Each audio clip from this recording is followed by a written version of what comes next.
Well, if you're not familiar with that gentleman who just sang that song Fire, you may have seen his name on the image. It was Daniel Namod. And Daniel is a longtime singer, songwriter, composer whose music is used throughout the New Thought movement. He's been a guest at many Unity churches and supported a lot of special occasions, events, conferences, retreats, and so forth out at Unity Village, as well as throughout the country. And that particular song, Fire, had a couple of things that stood out for me.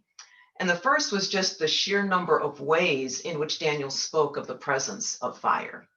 Fire that smolders in the soul, fire that burns one's last regret, fire that sees what no one sees and dreams what no one dreams. And that's just to name a few. And secondly, the song, it didn't have, I don't know if this is the right technical term for it or not, but it didn't have a hard end to it. It just started to slowly fade out until we couldn't hear it being sung anymore. But it felt as if that song was still continuing in some way. And both of these seemed to resonate with some materials I had been reading about the sacred nature of fire.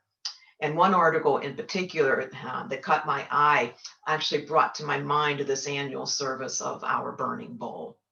It presented fire from the perspective of the Native American traditions. And it's what I'd like to spend a little bit of time on today in our lesson leading up to our ritual of the burning bowl. So the article was written by a woman whose name is Molly Larkin. She was noted as having co-authored a book that's titled The Wind is My Mother, The Life and Teachings of a Native American Shaman. And she's also written other books on health. She teaches classes. She has an online blog, all of which she uses to express a passion that she has for helping people to live life to their fullest of potential. And so maybe to start, we can just note a few general things about fire. We can point out how it is basically untouchable, and yet it touches us. It touches us with its warmth. That warmth also touches our homes in the form of heat. It touches our food that needs it to be cooked. Fire touches us as it serves to light our way through a dark area. And sometimes, and even without any intention of seeing fire as something more spiritual in nature, it can be quite mesmerizing. Yeah, I remembered back to just last Sunday, a week ago, as we were gathering for the service and people were chatting with each other, all of you, several folks started to make comments about the various fires they could see in the backgrounds of certain images. People had, some of you had fires going in your fireplaces. And then some of you with the fires started to share how where you were sitting or the space where that fireplace is in your homes is your favorite place to be, whether it is to just to sit or to meditate, to pray, to read, whatever it might be. And I can remember back to when I was married and my sons were in probably the kindergarten and the early elementary years of school. And we had a fireplace in our home. And although living in Houston at that time, it didn't present many opportunities to actually use the fireplace. On those days when the temperatures would drop into the 30s and sometimes even below freezing, we would light a fire. And my husband, he would just sit in front of it and just stare into the flames. And he would become mesmerized by it. That was the word he used to describe it. And as I would watch him, it did seem like he was just transported somewhere else. And then pretty soon our young sons joined him. And they would sit on the floor, one on either side of him, all three of them in a row, just staring into the fireplace and into the flames. And they'd get excited when one would see a certain shape form or the color would change in some way, but no one else could see what the other person had seen because it was gone before they even had a chance to finish describing what it had been. And it was mesmerizing for me just to sit in the background and witness these special moments that they were all sharing together. And it was something that all of us enjoyed so much that we would often turn off our heat, open up every door, every window in the house, and let it get cold faster so that we could get the fire lit more sooner. So of course, fire, does go beyond some of the generalities, and it does have a lot of symbolism and sacredness attached to it. Ms. Larkin even posited that one belief of hers about fire is that it has a consciousness. Fire actually has a consciousness in her view. She had written about a friend who had built a community purification lodge. And this was back in 2002. And he built the lodge on the same property where he had his home. And this was in Malibu, California. And then just a year later, one of the wildfires that California often experiences was racing and raging through the Malibu mountains. And it was headed right on a straight path towards this man's property. But she said just before the fire reached his property line, it split into two. And it went around the lodge. It went around a horse arena that he also had on his property. It went around his private home, and it didn't come back together again until it was on the other side. And so some may say that was just a fluke, or knowing how the winds often fan the flames of wildfires in California. You might say that maybe it was just an erratic wind that happened at that particular time. But Miss Larkin asked in her writing, or were the spirits of the land and the fire protecting that lodge and home? Because this little house of prayer had been built in a respectful manner and had held many sacred ceremonies. Who's to say? Now, one group that does have a treasure trove to say, as it applies to the sacredness of fire, are those of the Native American traditions. And I'd like to offer a little bit about the origin of sacred fire, and then just a few of the specific ways in which they celebrate that sacredness. And so with the Sioux tribe, one way that they view fire, which is always at the center of a teepee, and sometimes that's also called a lodge, is to see it as the capital C creator within this world. Okay, so they see it as the creator present in the world here. And the sacredness of the central fire goes back to a time when the tribe was still nomadic, when they were still roaming the lands. And so when they were in that stage of their existence, one man would be appointed the keeper of the fire. And he would set his teepee in the center of the camping circle that would be created. And the fire, the central fire, was in the center of his lodge. And when it was time to move on to their next campsite, this man, this keeper of the fire, would keep that fire going in a small log until they reached their next campsite. And at that point, each lodge would then light their fires from that one central fire. Another way that the sacredness shows up is in the writing of the book that Miss Larkin did about Native American shaman. And one such individual's name was Bear Hart. And he shared that because fire came to them so long ago, it is seen as their grandfather. When fire burns wood, it turns gray, like an old man. And they give fire the very same respect that they give to their elders. And that respect is also expected of those who are appointed as the fireman in their ceremonies. For example, at all times, this fireman, he has to handle the fire gently because he's handling an old person.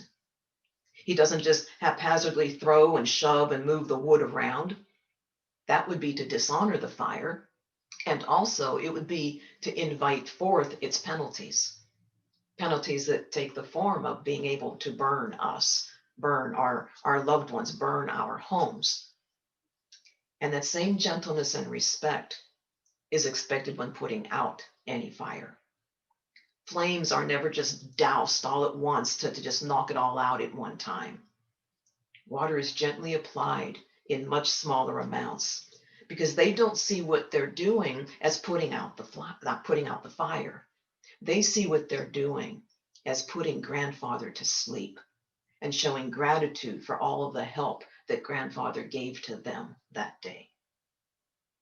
It almost feels as if there is this sacred communication taking place with their elders when this is done with such care. And spiritual communication on an even broader scale is a large part of the sacredness that Native Americans feel in their relationship and with their rituals with fire. They will read the fire's coals to discern divine messages and other information. Many times they offer their prayers by sending them out on the trails of the fire's smoke, and they see that as their prayers being sent on their way to their Creator in the outer world. Sacred stories are often shared around a fire. And sometimes, perhaps as it did for my sons and their dad, the warmth, the glow, the dance of the flames, and their play with the shadows, it simply creates this mystical environment for everyone to just experience in their own unique ways. Now, of course, I have only scratched the surface when it comes to Native American traditions and the place that fire holds in their history and in their lives today.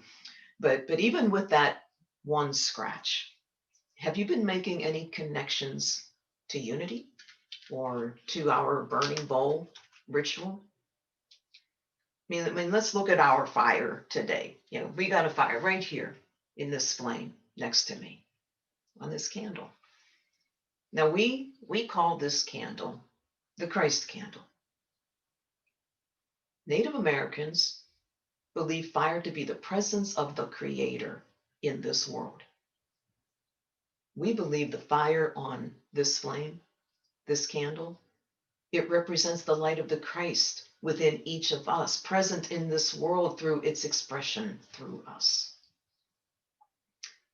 Miss Larkin believes that fire has a consciousness. Well, we believe that one way to describe our lives here on this earth is to say that our lives are an ongoing journey, day after day, towards a higher state of Christ consciousness. The Sioux would appoint one man to be the keeper of the fire. One man who made sure that that fire was central to their lives, central to their gatherings, central to their ceremonies, and always lit when moving from one location to another. Unity Worldwide Ministries appoints one person to be central to all of their proceedings, their board meetings, their conferences, their conventions. And the role of that one person, their role is keeper of the flame. And their primary responsibility is to stand in a space that is central to all taking place, guiding all those who are gathered to remain centered in their own sacredness, and calling back to center any and all in that gathering who at any time begin to stray away from their sacred center. Native Americans communicate with their Creator through prayers released on the wisps of smoke. And the smoke created by our usual burning bowl ceremony is symbolic about the transformation that takes place as fire burns away all that no longer serves us and turns it into smoke to rise and gently dissipate away. Ms. Larkin wrote that fire is a gift from the Creator and that it is spirit made manifest. And so this morning, we begin to prepare to take our first few steps towards a brand new year. We may not have one central fire to gather around this year, but we do have this one Christ candle. And I will keep it right here in full view for you as we go forward. In taking these steps this morning that we're about to take, we're also accepting the gift of fire as offered by our Creator and so beautifully modeled and by the Native American people. As Miss Larkin invited us in her article, she said, I hope you can see it in a new light, as a gift that can take away our sorrows and take our prayers and intentions for a new life and send them out into the universe to become manifest. And there is no greater gift than that. And so now we just begin to relax where we are and begin the process of releasing and letting go, of emptying ourselves of all that has arrived at its place of completion and making space, opening our hands to receive all that the universe wants to give. And so Ernie is going to play our next song here to just help us move into the space for the rituals that follow.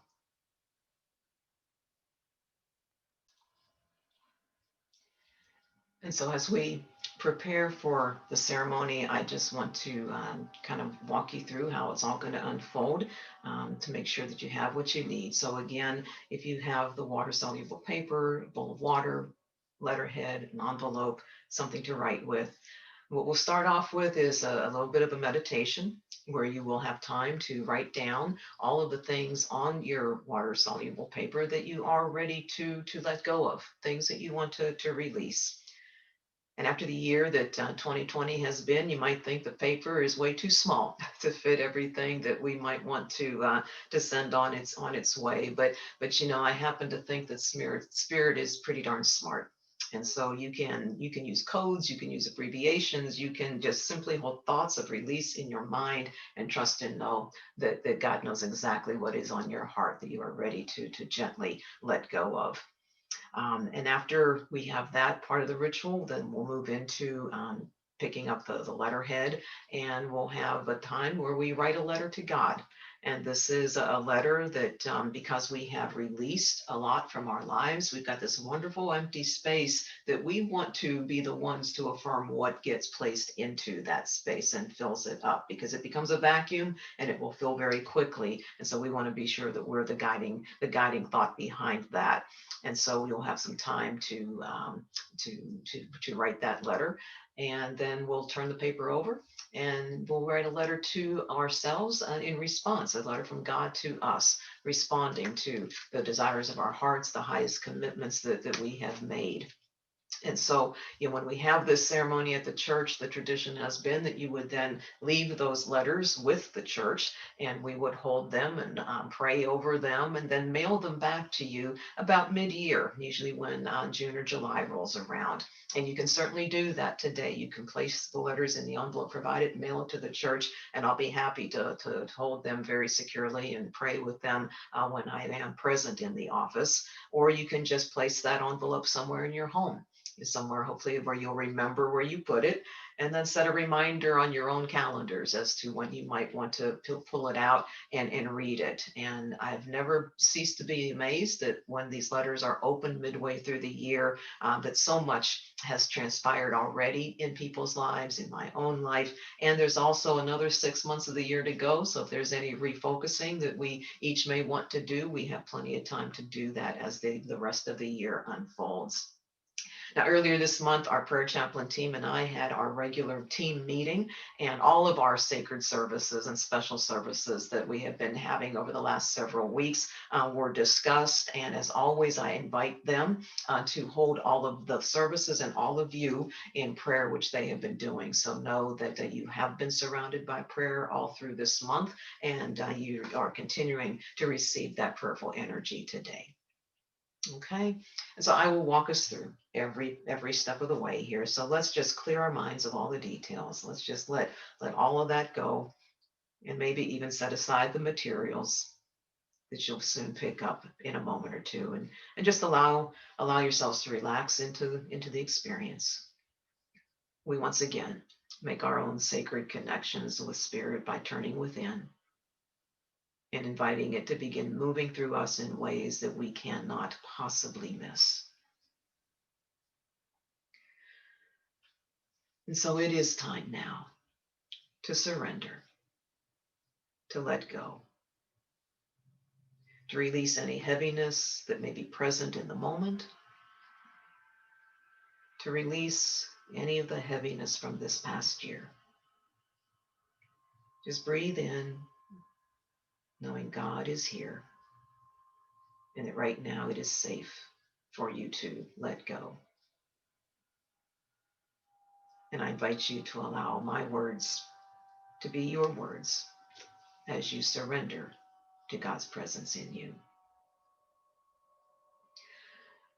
Dear God, I now let it all go. I look back on this year of 2020, its many challenges, some perhaps once in a lifetime experiences, and also the joys, its many blessings, all those I can see and those that are still revealing themselves to me. I let go of anything that will no longer serve me, no longer carry me forward. Perhaps these are experiences that didn't turn out the way I had hoped, or relationships which may have come to their necessary end. Maybe there are remnants of judgments, unforgiveness, regrets, painful memories, self-criticism, blame, all just so ready to be released, so ready to dissolve into nothingness. My desire is to let it all go and to let God be my guide. I listen and I allow the sacred silence to speak to my heart. And as it does, I write on my paper all that I wish to release as I move into the silence.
We'll give it about another half minute.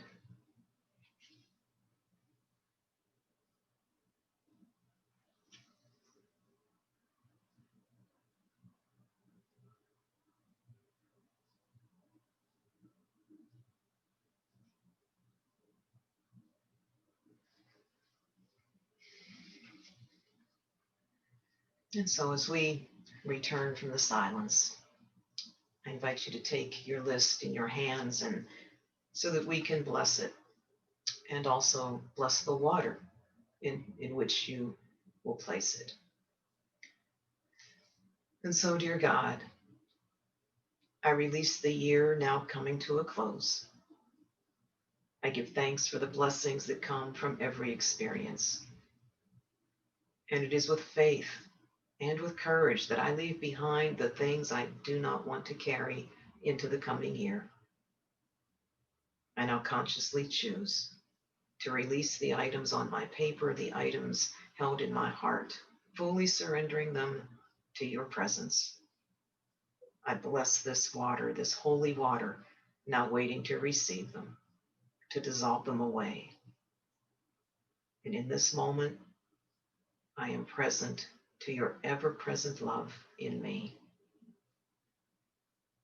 And so whenever you feel guided, go ahead and place your papers into your water.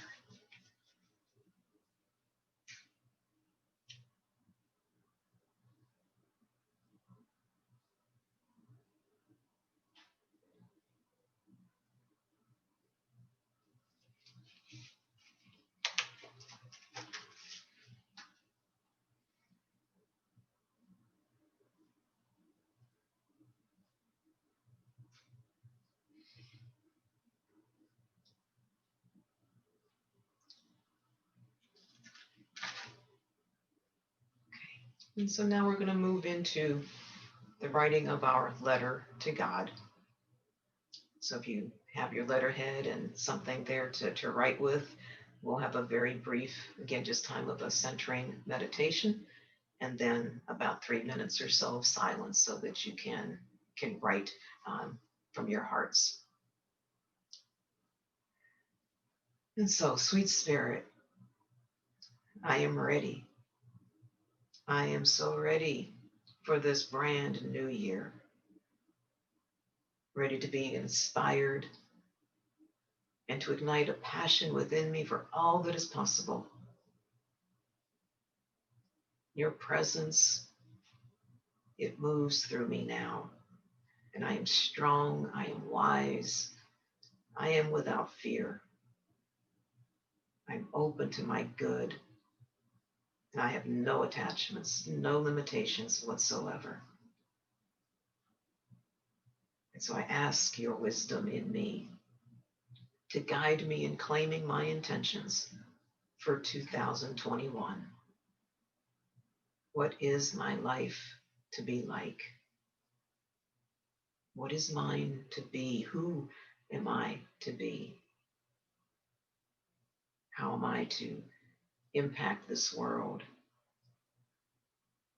Is there a stand that I am to take?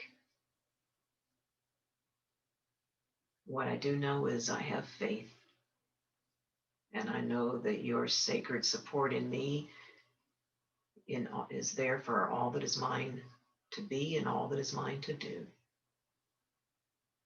And so now I listen once again to the wisdom of my soul as it tells me my heart's desires and intentions for this coming year, and I make my sacred commitments.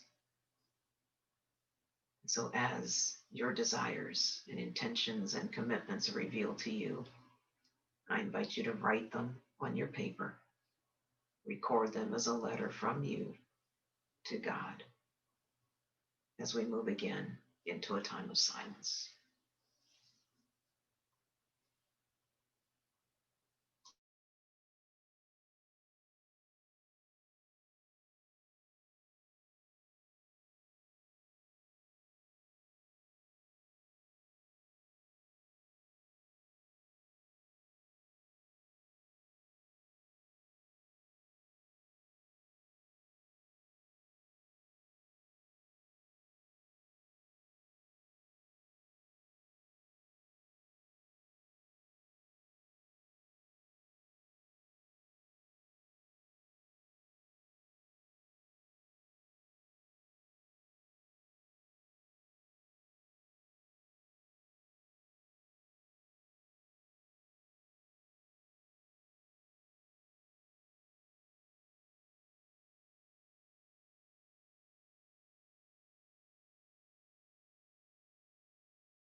We have about another half minute to go.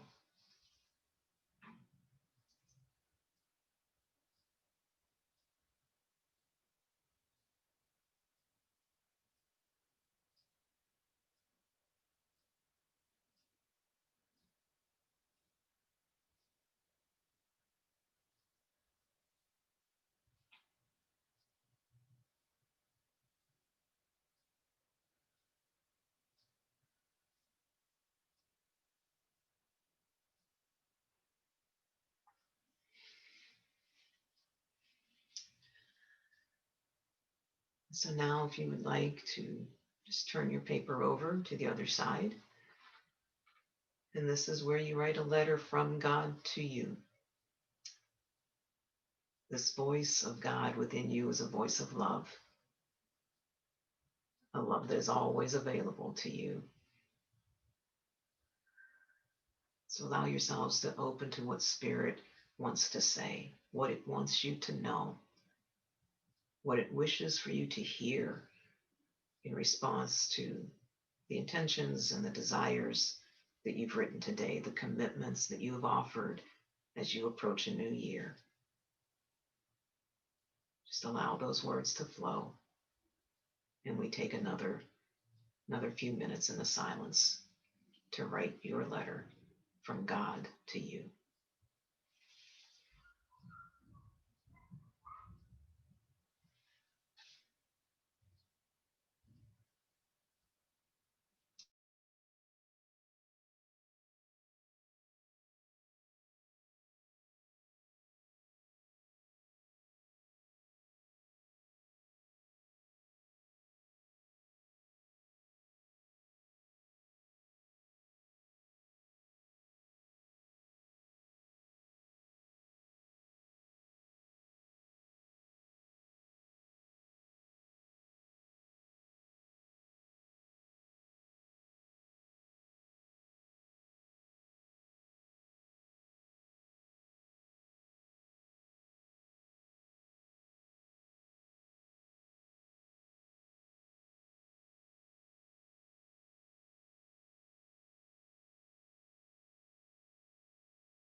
We'll take about another half minute.